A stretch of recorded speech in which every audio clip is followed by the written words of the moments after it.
Good morning. As you move into the room, if you would like to come forward, it would be really nice because it's quite empty here by the speakers. I think they will feel more engaged with you all if you took front seats. So don't be shy and please move forward a little bit. No? Oh.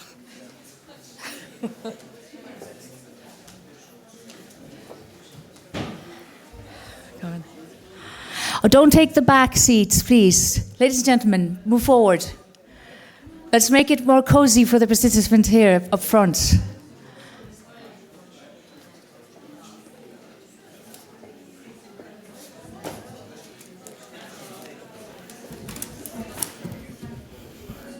That's the spirit, thanks.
We're going to start in 1 or 2 minutes, so bring your coffee mugs to your seats.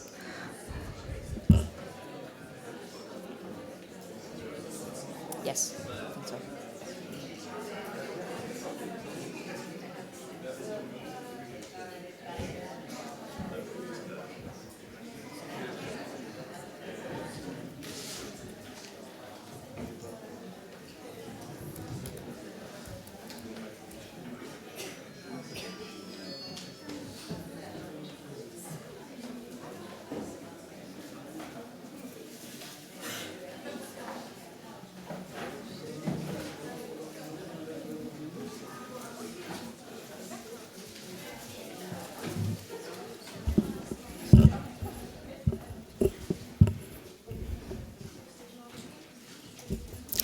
Right, good morning, ladies, gentlemen, friends, others, colleagues.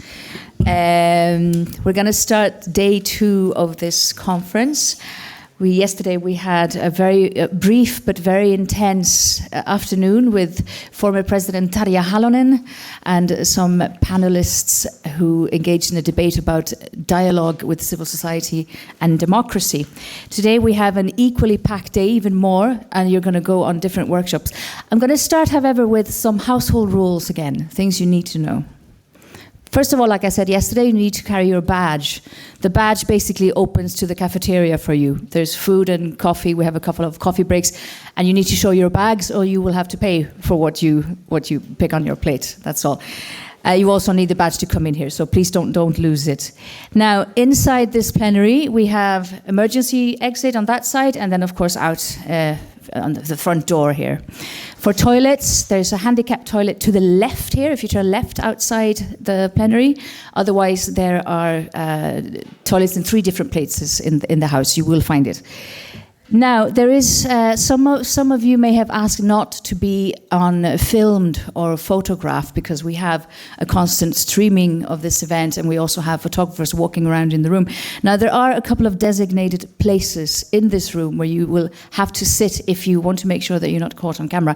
You will, if you look behind on the wall, that's where you see the little banner with a crossed over camera. So that's where you can sit if you want to make sure. We also, unfortunately, regret that we don't have translation, Finnish translation or other, so the whole thing is in English, but I'm sure you have already caught on to that fact. But it means that's going to be the same way for the following 2 days as well. Now, we also have, there is a lady in this house with blonde hair, and she's wearing pink shoes, and her name is Susanna. So if you need to know anything about the food, say if you have certain allergies or intolerances and you need to know the ingredients, or you need to know where you can find anything here, she knows the whole house like her own backyard. So find Susanna and you will get all the information you need. We also have Wi-Fi connection, of course. It should be written here. No? Yes. It's quite simple. The password is the same as the net. But it's written on to the side of me here. We would appreciate a lot if you would tweet during these sessions. There is a hashtag created for this occasion, which is Building Social Europe, hashtag Building Social Europe. So feel free to tweet photographs, Instagram, Facebook, wherever you want to, but of course with responsibility. Now, should you have any complaints, for instance, we do not accept any harassment.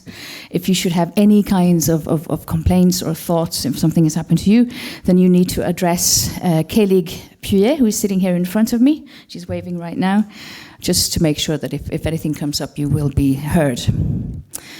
Right, if you do have any questions about the practical issues, ask them now or forever remain silent. No? Okay. Anyways. Right, so we're going to start day 2 of this conference. And today we're going to go into the details more of the social pillar.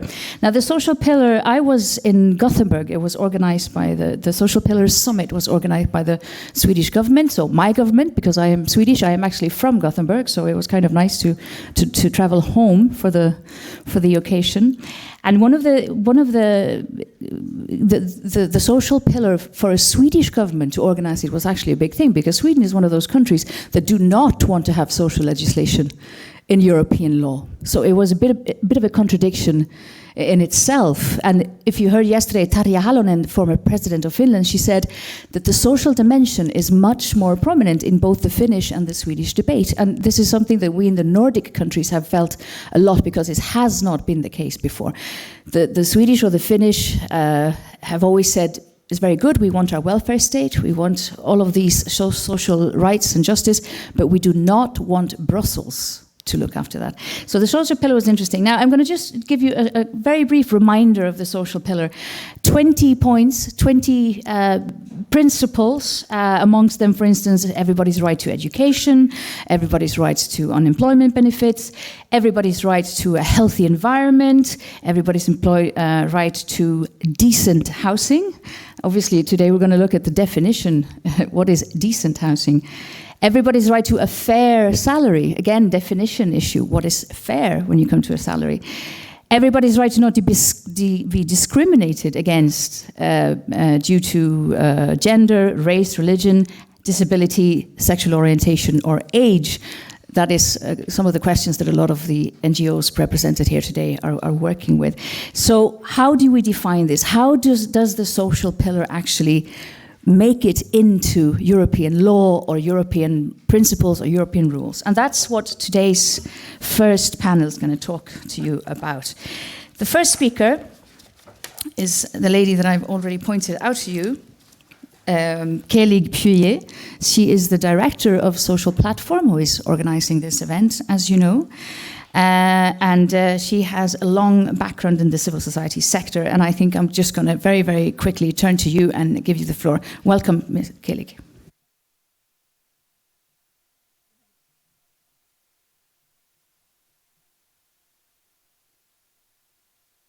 Is the technician here? We seem to have no microphones today. I don't have, I will have to give you this then. Yes, we can fix it this way. Would you like to stand here? Okay. Take the podium then. Maybe that's easier. I'll find the technician, right? Good morning, everybody. I hope you're all well after the last evening where we enjoyed our time at the City Hall, and after this first afternoon, which was quite dynamic with the public action, followed by a very, very interesting panel debates. At the City Hall yesterday, we really had also a warm welcome from the Deputy Mayor of the city of Helsinki, with some flavor about what they are doing in the city from a social perspective, and I must say that has been very inspiring. And this inspiration will, I'm sure, continue as today we have planned study visits that our members are organizing, so 6 of them will be organized. And this year we've changed a bit the format also of these study visits to link them to the workshops. So the workshops and the study visits take a thematic approach, and that's something that we wanted to do to make sure that we discuss practice as well as we discuss theory, and we take a whole day for that. That's very important, and this is really at the heart also of the social pillar. Teresa was giving some examples before. It is taking this very practical, also thematic approach, rights and principles. For us, who've been working in the last 2 years since its proclamation on the implementation, this is important, and it needs to take a very comprehensive approach based on 4 different axes. One is looking at policy, looking at legislation. The second one, looking at governance, social economic governance.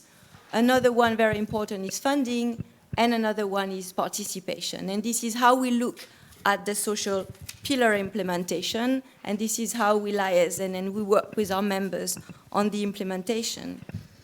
Much can be said about how it has been implemented in the last 2 years, but maybe in the short time I'm taking this morning, and also to kickstart the discussion, I'd like to highlight one specific element, and then to link it to the importance of our participation as civil society in the process. The situation in which we are today, very often when it comes to social pillar implementation, leads to paradoxical situations where, on the one hand, there are commitments to do more social, and on the other hand, we have a strong market approach, growth objectives, that leads to paradox in different way. Piotr was mentioning yesterday in introduction also the paradox that we had when in the last decade, with the priority to implement the 2020 strategy, we were faced with a lot of austerity measures, which put us also in the situation of a paradox of what prevails in this situation. And we've been working also, like when we look at the country-specific recommendations, we have many examples of this situation where on the one hand you have a recommendation to do more, to invest more on education, for instance, like we had the case in the Czech Republic, and on the other hand, to improve the fiscal sustainability, and then to look at how to save and from that perspective. A very important element in this discussion to solve this paradox is who discusses, who has the power to influence, who is being heard. My experience is that when you're not at the negotiating table, you are on the menu. And when it comes to social progresses on social matters in the last years, there has been a lot of progresses, and civil society have contributed to it. Trade unions also, and very much, and their contributions have been very, very important. They are solidly sitting at this table. That's very positive and that's very welcome, but that's not enough. That's not enough to cover the whole spectrum of the social field. That's not just about employment. It's about social inclusion, it's about fight against poverty, it's about services, equality, non-discrimination, not only in the labor field. So for these reasons, social NGOs have a role to play. We are recognized to a certain extent, but it's very ad hoc. It's very depending on the will of the one in charge of leading the process. We have seen last week that the new commissioner for employment is a commissioner for job. Does this mean that he's going to focus only on employment? What's this sign? So I think it's really important to highlight that and to make sure that we are part of the process and that we can continue to push and to influence it, to make sure that all social rights are covered. To change that, we need to build bridges, and we've done that for many, many years. We've done that with the SPC also, and I'm very happy to have the SPC chair with us today. We will also give a presentation and give some time for exchange with you. This is extremely, extremely important. It's not perfect. We have to work. We've been asking for more time. We also have to work ourselves how to better contribute. We are facing difficulties sometimes to contribute to the process because of time, because of capacity. The process are quite complex. One point that we've highlighted in the last contributions we made was, could it be a 2-year process to also give us more time to contribute, to assess, to work on that. So I think that's very important, and I'm very happy that to have this discussion today, to see also then with all of you and throughout the day how to work on that. We very much hoped, and we've sent an invitation to SPC members and to members of the governments to come to our events, to exchange with us today. We hope that this is something that can start now and continue and grow, because I think we can all benefit from that. So I'm really looking forward to the discussion today, and then to the workshop that will follow, which will be presented to you in a second. Thank you. Checking in the microphone, you can hear a round of applause for Ms. Puyer. I think this intervention also touches upon something we talked about yesterday indirectly. If you're not at the negotiation table, you're on the menu. It's about legislation with you, not to you or at you. So this is interesting. Should the politicians include? Who should the politicians include at the negotiation table? I'm going to move over, and we're going to continue our round of speakers. The next speaker has come with us over the water this morning from Estonia. We have Mr. Rait Kuuse, who is the chair of the EU Social Protection Committee. He is working in the Ministry of Social Affairs in his home country of Estonia. So without further ado, the floor is yours. Thank you very much. Thank you for inviting me to this very important gathering. It is, for me, it is indeed the beginning of 4 days visit to Helsinki and to debate on various things. We also have here the Social Protection Committee informal meeting, which is kind of a traditional meeting for every presidency. So good morning again, and thank you again for inviting. Perhaps a few words for introduction and also the Social Protection Committee's perspective about social pillar and developments in Europe in general. So first, I feel and we feel in the Social Protection Committee that the regular dialogue between or with civil society is necessary to help the experts and policymakers to identify and act on emerging issues. It also works in other direction, as dialogue helps create the greater awareness of EU policy implementation at national and regional level as well. So perhaps very shortly about our committee. As you probably know, the Social Protection Committee is an advisory body to the Council of the European Union on issues related to social protection and social inclusion. So a key element of SPC work is the mutual learning and transfer of good practices among member states through the open method of coordination.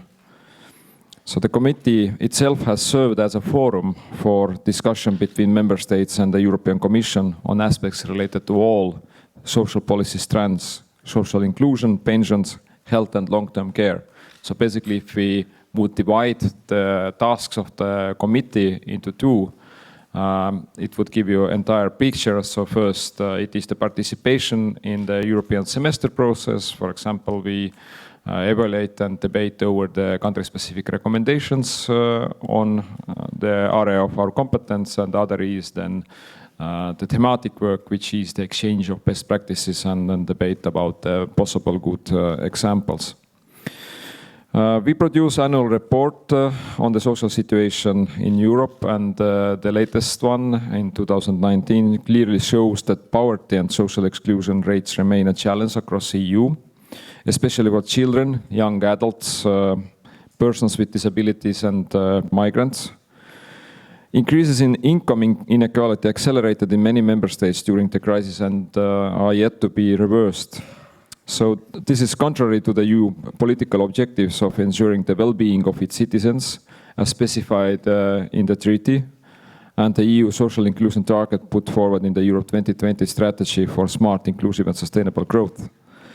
So with the end of the Europe 2020 strategy approaching, we are at an important moment of developing our views on how we want to take the EU social agenda forward. I think that this is a very important moment at this point.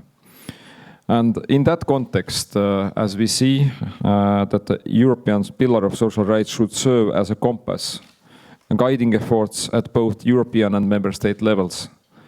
It should be properly reflected in any future successor strategy, and all efforts should be focused to implementing the principles and rights set in the pillar. So we have our own work on Europe 2020. I don't know whether every one of you has heard about that, but Social Protection Committee and the Employment Committee both are dealing at this moment with the evaluation of the Europe 2020 strategy. We also look not only at the strategy, but we also look at the evaluation of our own committee's working style and methods. And this work is going to be ending this year, so you would probably receive the more understanding that what is the outcome of this evaluation by the end of this year. Anyway, this is a very important opportunity for us to reiterate and anchor the importance of the social dimension and give credibility of the European project to European citizens. And we, by the way, have already asked you through social platform about our experience with the strategy. What has worked well, what less, and what lessons can we take for the future? Some highlights I could share with you. Much of these actions dealing with the reduction of poverty and social exclusion take place at local, regional and national level. So yet the lessons from the past crisis and the scale of the challenges we face, Brexit, digitalization, aging, transition to carbon neutral economy, all show that EU level has become more pressing than ever. So improved coordination of social policies at EU level is essential to achieve also comprehensive coordination of all public policies mobilized to reach Europe's objective of promoting the well-being of its citizens. It must be stressed in my and also in committee's opinion that social protection policies alone cannot achieve the necessary reductions in poverty and social exclusion. This objective must also be underpinned by other public policies, including in the economic, employment, taxation and education areas. And I'm especially glad that Finland took as one of the teams or key teams for the presidency economy of well-being concept, which actually who is active in the social policy domain knows very well that we also need to invest our time and attention to other policies to make them work in order not to compensate certain elements of different policies through the social policy, which is always, of course, the most expensive way of doing things right. So we need to improve the way we approach social developments and ensure they are given the same attention as macroeconomic developments. This needs coordination between different policies, as said, and also needs the spirit of integrated policy making, not only at European level, but also at the regional and member state level. And in this context, for final remark, I believe that civil society actors, such as the organizations take part of social platform, represent a crucial partners also for Social Protection Committee. So we need to strengthen the understanding and ownership of the EU objectives in the member states, and social NGOs also have the capacity to reach out to national stakeholders, other NGOs, regional or local authorities, but most importantly, the citizens. So I'm, again, very glad that I can represent the Social Protection Committee here. I really hope that we have a fruitful discussion during the panel. Thank you.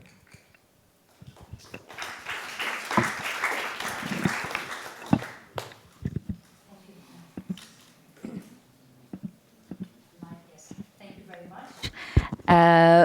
I'm gonna take questions after all the speakers have made their interventions. So we're gonna turn straight into our host's country today, again, Finland.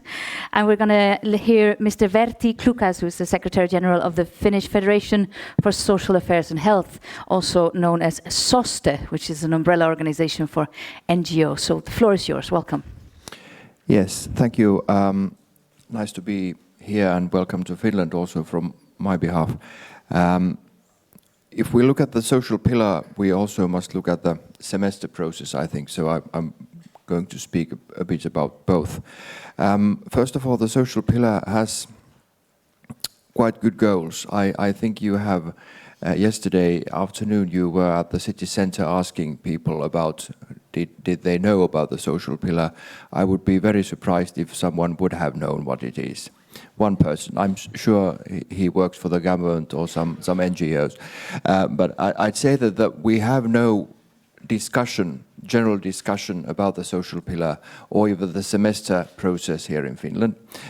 It is of course debated among our bubble, the EU bubble, trade unions, labor unions and civil service, and us NGOs, but the general public or even the media doesn't report about these things.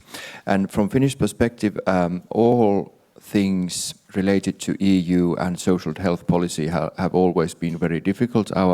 We have been a member country now for almost 25 years, and we have always had the stance that EU shouldn't have anything to do with social policy or health policy. It should be left to the member countries, and this is because Finnish, as a Nordic welfare state, thinks that there can come nothing good from EU. So everything what comes from the EU will lower our standards, looking to the other member countries. And this has traditionally been Finnish stance to these questions.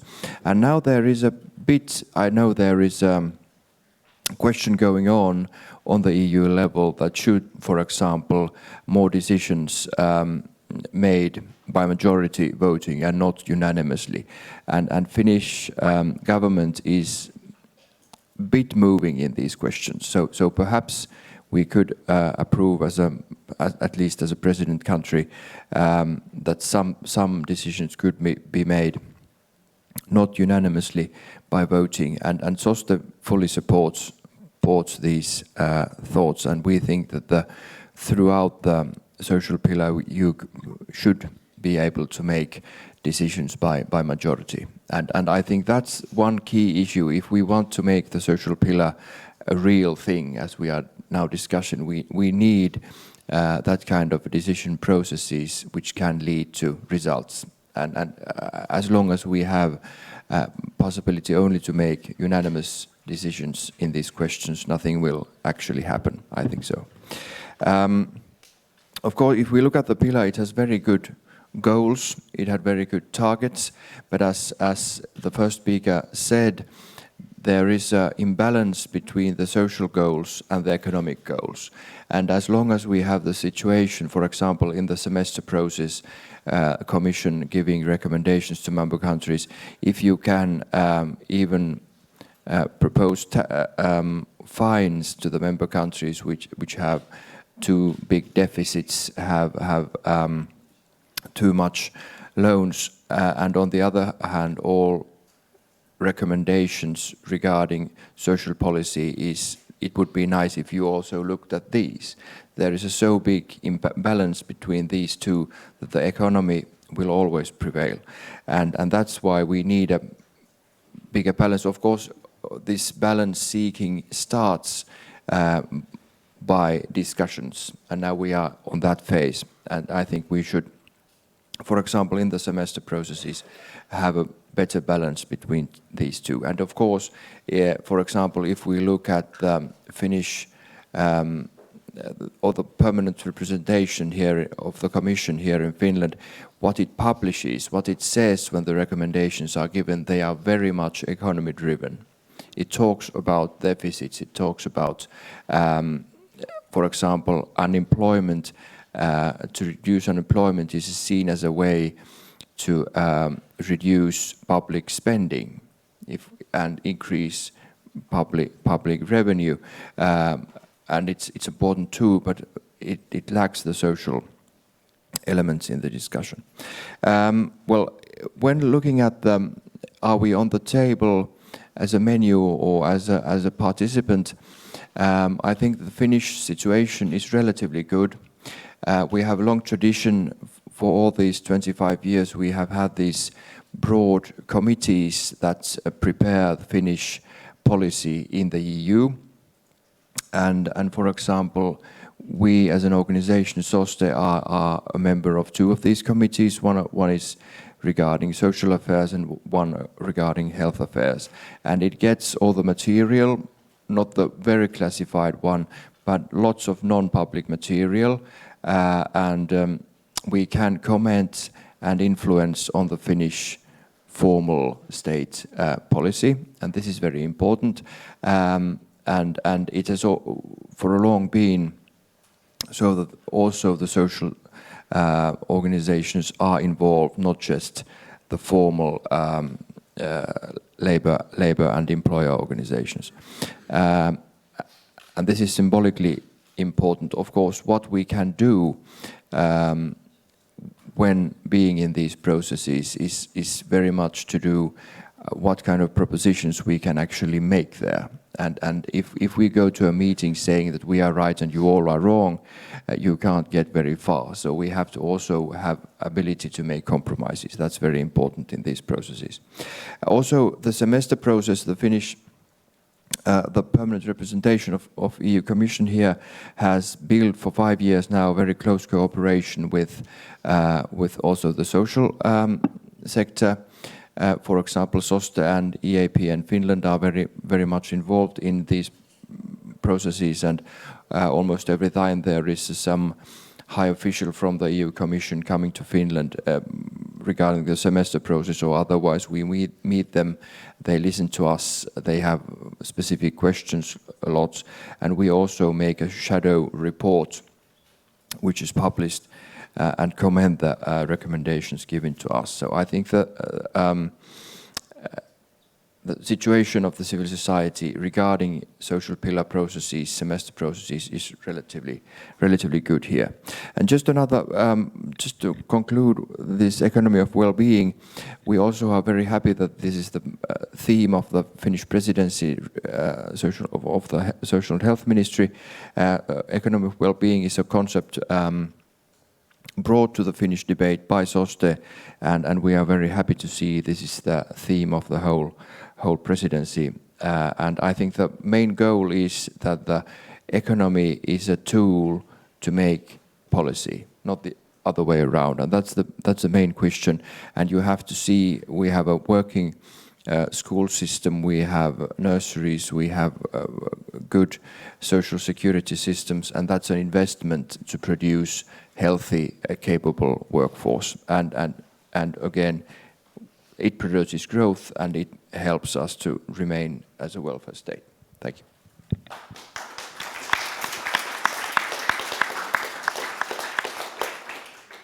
I was very fascinated by your idea for the majority voting rules in the council. I don't know if you understood. Today, a lot of legislation has to be made by the agreement of 28 countries. So each country, even the smallest, Malta, can put in a veto. And they're talking about changing the rules so that it would only be a majority of countries, meaning, of course, in the broader discussion has been that's the only way we can force Hungary and Poland to accept migration. So I'm very fascinated by the fact that you think that, again, majority voting could be a way to persuade Finland and Sweden to go along with social policy legislation. That's a fascinating take on majority vote deals. I was also saddened by your comment that if you ask people in the streets of Finland, they probably wouldn't know what the social pillar is. We had a woman, a representative of a disability forum here yesterday who said that when she speaks in her home country, Latvia, a lot of the people who she meets who may have some disability issues, they don't even know that the European Union is maybe helping to pay for certain help and the information. So maybe part of my own profession as a journalist, I should be better at spreading the information. Anyways, I will now open the floor to questions. We have only 10 minutes, so again, I'm going to be harsh and ask you to stay sharp and brief and ask very precise questions. And you will have to state your name and who you represent and which one of the panelists you would like to ask your question. So, hands in the air. We have a pen in the air here. Can I borrow this microphone? Can you reach it? Thank you. Thank you. It's quite fun for me to be here because I have my background from two Western European non-EU member countries, Switzerland and Norway. But if we recognize the very close link between climate change and social rights and the growing concern linked to climate change that we see now, is this not a very good possibility for the European Union to be more relevant for people? And who is your question directed to, please? All of them. All of them, okay. Yes, I will group 3 questions before I pass the word. We have lady over here. Thanks very much, Sian Jones from the European Anti-Poverty Network. Thanks very much for the interventions. I have 2 questions. Firstly, really on the post-2020 review, we'd like to know really whether the social platform, whether the Social Protection Committee is really going to be pushing for an action plan that's going to deliver on all the social principles. And we're particularly concerned about minimum income and social protection because we notice that's completely invisible within the political priorities now and the guidelines. But also for the follow-up on the poverty target, which we feel is absolutely crucial to have a more ambitious poverty target in line with the SDGs, which talk about 50% reductions. The second question I have is about participation.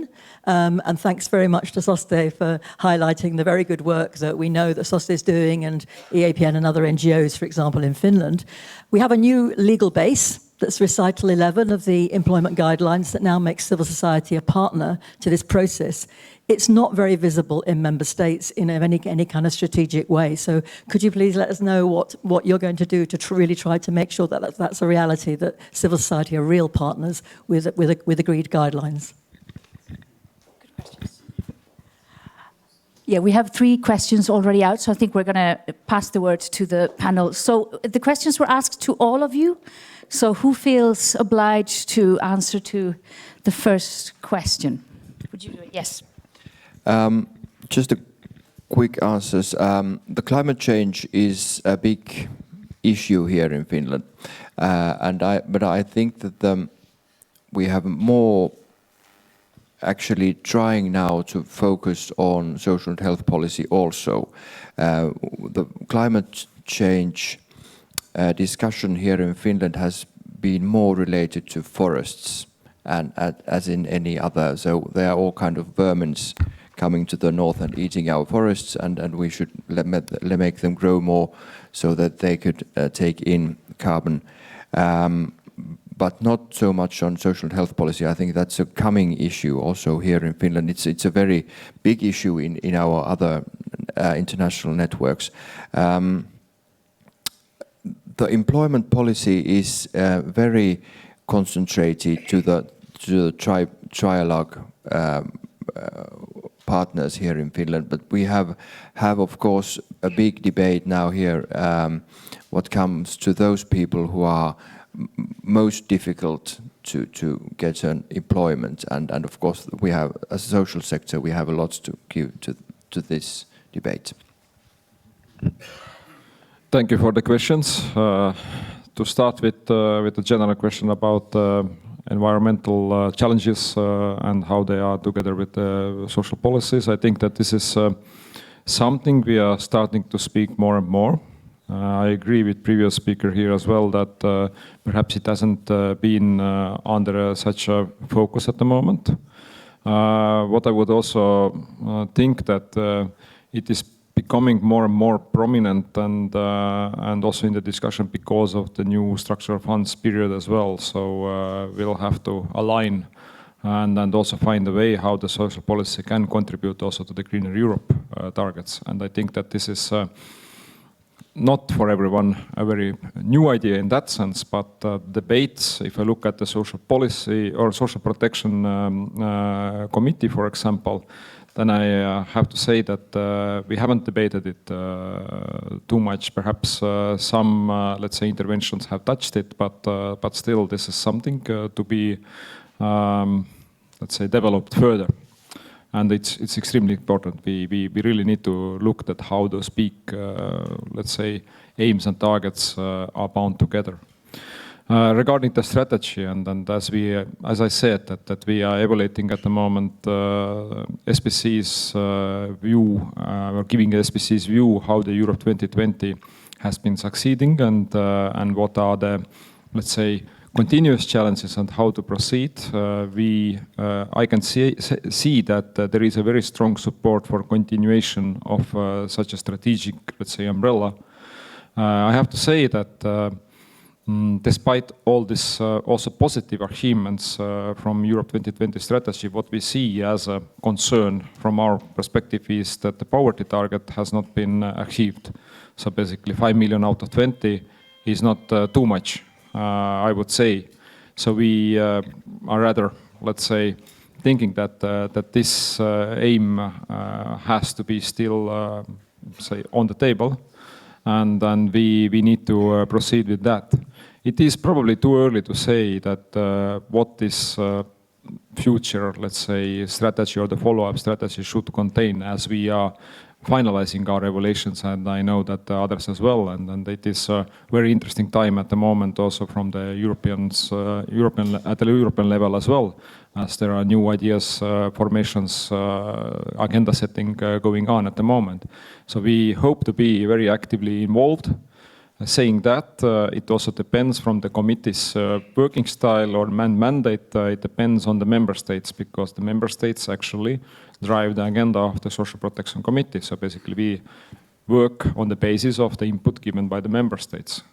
And those inputs can be given in terms of the addressing it in the general working plan of SPC, which we are putting together for the next year, for example, now, and then also the semester process, how the semester process is setting the stress. So there we also react and debate according to the inputs given from the Commission and the Member States. Thank you. Kelig, maybe on participation, the last question.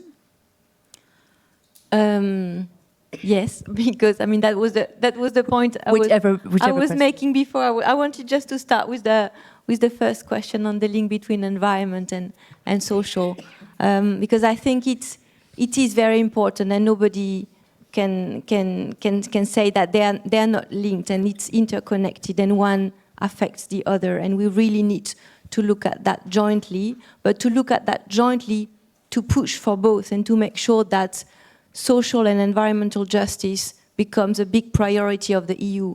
What we need to be careful with is how it's going to be used and for agenda setting, merging two topics, to make sure that we keep very, very high the social priorities as we keep very, very high the environmental priorities, and that one does not impact or diminish the investment in the second. So I think that would be my warning about merging, but definitely this is something that at Social Platform we are also looking at, to set objectives and to make sure the EU is working on both, and to have that as overarching objective for the EU.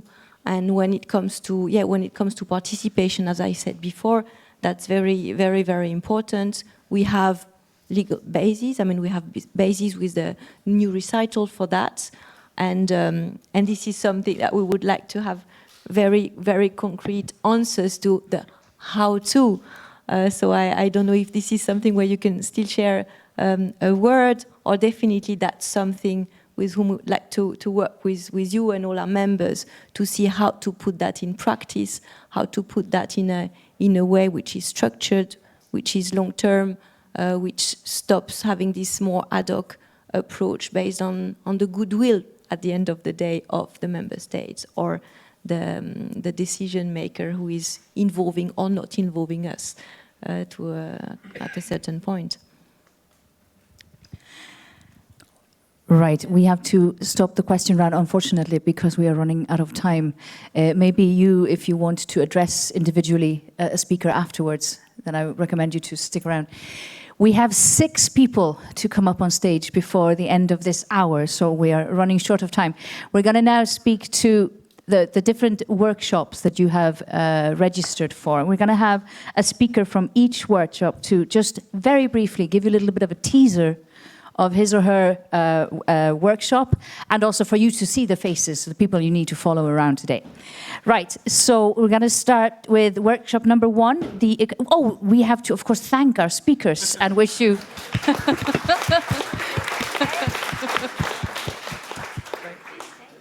You're very welcome to stay. I just wanted to thank you for coming in all cases.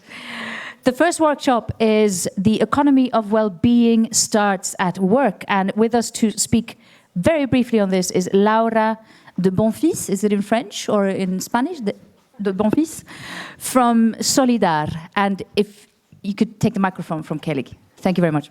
So just briefly, our workshop is organized by Solidar and SECOP together, and the title, as said, is The Economy of Well-Being Starts at Work. And we will be talking about the future of work and how the implications, and what are the implications for quality of work and social protection. And we will be having a study visit. We will start with a study visit to a think tank called Demos Helsinki. And yeah, just follow me. So remember the face, the blue scarf. Those of you who have signed up to The Economy of Well-Being Starts at Work.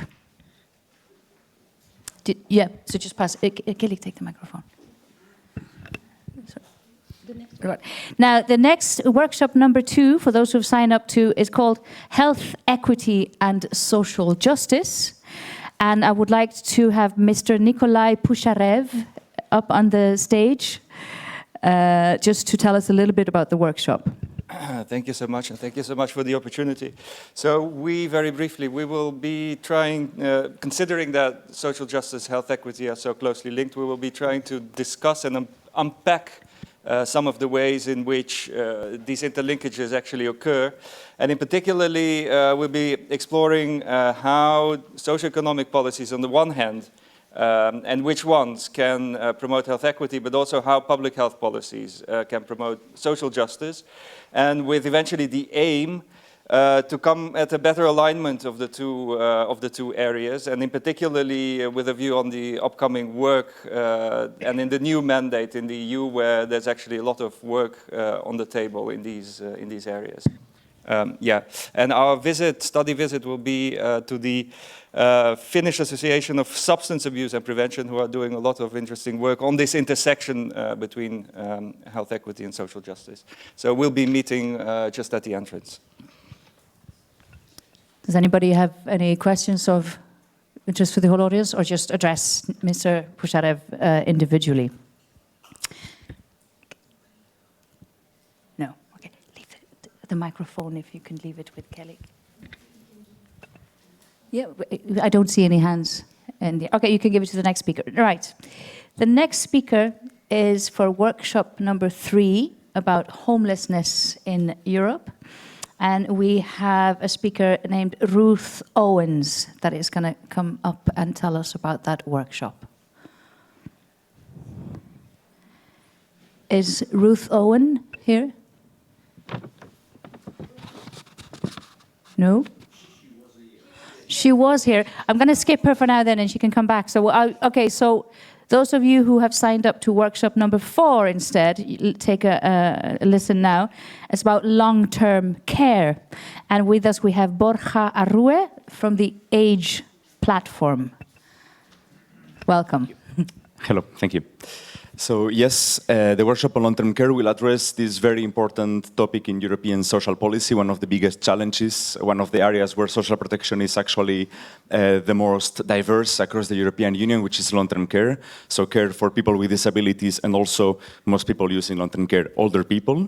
So our study visit will be pretty special because you don't have to leave the room, those of you who want to join it. We will watch a film to reflect on the lives of informal carers or family carers, those providing care informally, which will give us the opportunity to have a nice discussion around the situation in Finland, but also across Europe, and especially from that informal care perspective. And the workshop will address long-term care more widely. The European Union is apparently wanting to do something more in the area of long-term care, so we will explore what kinds of EU actions we can expect and what we would like the EU to do in the area of long-term care. And also we would like to frame long-term care within the whole idea of the economy of well-being, so how long-term care fits into that. So yeah, for the study visit, very easy. You have just to stay in the room. Thank you, Mr. Arrue. Are there any questions on this particular point? Then I will go to the next. So we're going to skip number 3 still and go workshop number 5, which has the title, How Best to Fund Community-Based Social Services.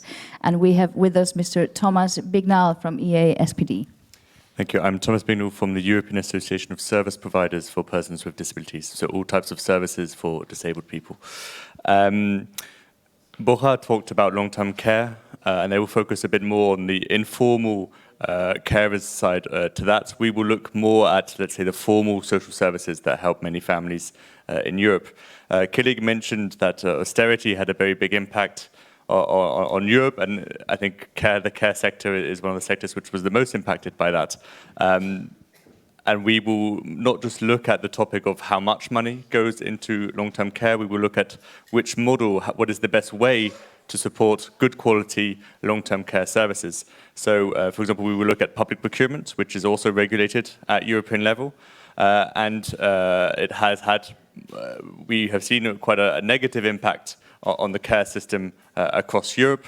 I heard someone yesterday mention that it was contributing to the economy of harm rather than the economy of well-being, but we will explore if that is a fair assessment of public procurement. We will also look at reserved markets, personal budgets, and other systems like that. Hopefully come back with some clear messages for the SPC and for the Finnish presidency as well. Before that, we will do a study visit to a member of one of our members in Finland, who provide a service 24-hour, 7 days long service to 20 young people with disabilities, and we will visit their housing and the support that they receive. But to get there, we will take a bus. So please follow me at the end of this to take the bus to the study visit. Thank you. Thank you very much.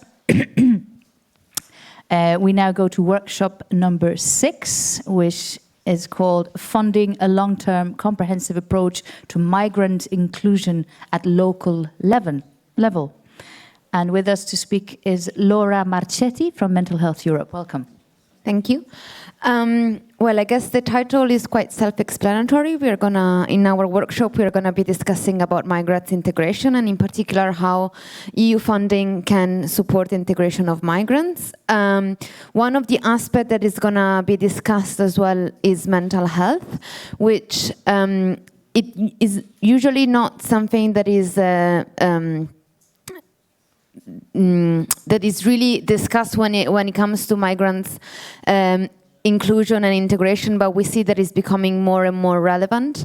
Many migrants have experienced quite a distressing situation, and this can have an impact on their ability and possibility to integrate. So one of the focus of our workshop is going to be mental health, and we're going to have a study visit in the afternoon. So it's going to be a bit different than the other workshop, to the Center of Psychotraumatology, which provides care to migrants and refugee and asylum seekers that have experienced trauma and severe distress during their journey to come to Finland. Thank you very much. I'm going to see now if we have somebody from workshop number 3. Yes, workshop number 3 is about homelessness in Europe. And if you can please then tell us about it. Thank you very much. I'm not Ruth Owens. I'm not the organizer of this workshop, but I've been the person at Social Platform coordinating it with her. So I'll quickly introduce it. So the workshop will be looking at the topic of homelessness in Europe and introducing giving an overview of the topic and the nature of homelessness and the perceptions that are being held by it, and look at practical ways in which the EU can support member states in this area. And in the afternoon, we'll be moving to a study visit, which I'm hoping I will pronounce this correctly, to Isäätiö, which is the Finnish organization that has been mainly involved in implementing this housing first approach that Finland is quite known for. So we'll be visiting them in the afternoon, learning more about how Finland has been tackling this problem. Thank you. Thank you very much. So those are the 6 workshops. Each of you now have a face, and you need to find that face, because that person will tell you everything about tram tickets, buses, how to get to the bus stop, how to get back, when lunch, coffee is served, everything. So I will now leave you in very, very safe hands with any of these 6 people that have stood up here today. So unless any of the panelists would like to conclude, we have another 2 minutes. Or maybe I should take the one question from the gentleman who didn't have a chance to ask his questions. That was you, yes. Okay, so we have 2 minutes, so we have to keep it short. But you get your question. Thank you. My name is Ivo Kaplan. I'm from Prague, Czech Republic. So my question is very simple. Ursula von der Leyen gave in the mission letters to commissioners that the first obligation of them is to follow SDG, to follow the Sustainable Development Goals. So that's clear that she will be like the head of the Commission, and she wants to do something under this SDG. So. You, as from SOSTE, said that you are, or we can speak about implementation of social pillar only with majority voting. So do you think that on conference of the future of Europe, which should be from the German presidency, July, September next year, we shall make a decision? That's a tricky one. The floor is yours.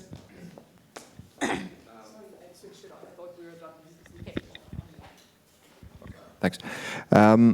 Well, actually, I don't think that the union is ready for transform to majority voting. So I don't think that that kind of a decision will be made, because the decision would have to be made unanimously. And we know that there will be some countries that will block this. I think the Finland will be one of them that will block them personally. But perhaps there could be some areas we could have some progress. But I'm sure that the Finnish commissioner who is a very progressive person here, will be in good assistance with these goals too. Is it a comment or a long question? Sure. Okay.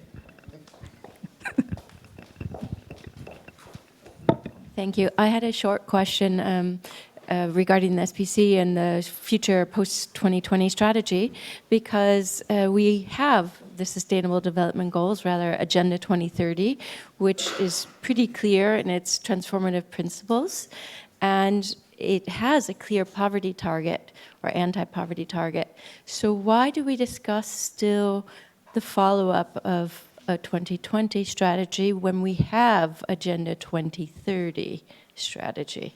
It's a bit the question. Who would you like to ask? SPC.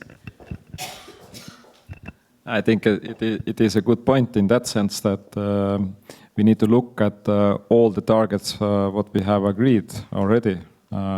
If I just try to reflect on that, then this is not, I wouldn't say that it is kind of official position of the SPC at this point, but why we are talking about this, that we see that we have benefited from the strategic framework and from the very specific indicators which are very much relevant for the Europe. If you look at the SDGs, then this basically covers entire world.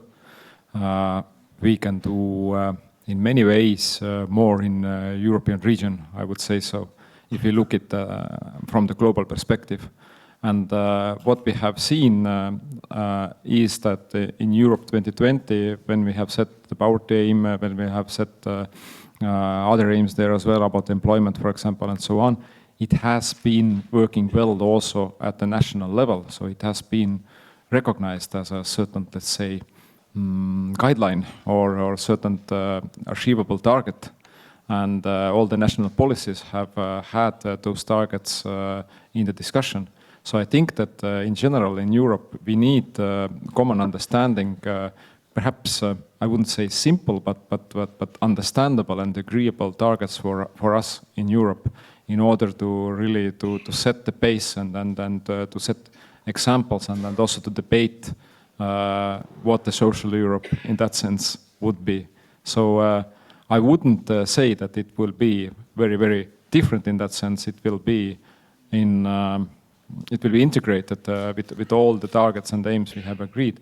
But anyway, we still need something to continue with for the European countries commonly.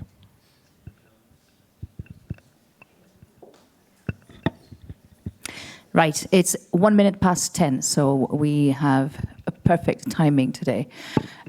Go find your cicerons for the day, and I bid you an interesting workshop session. Thank you very much, and thank you again to the speakers.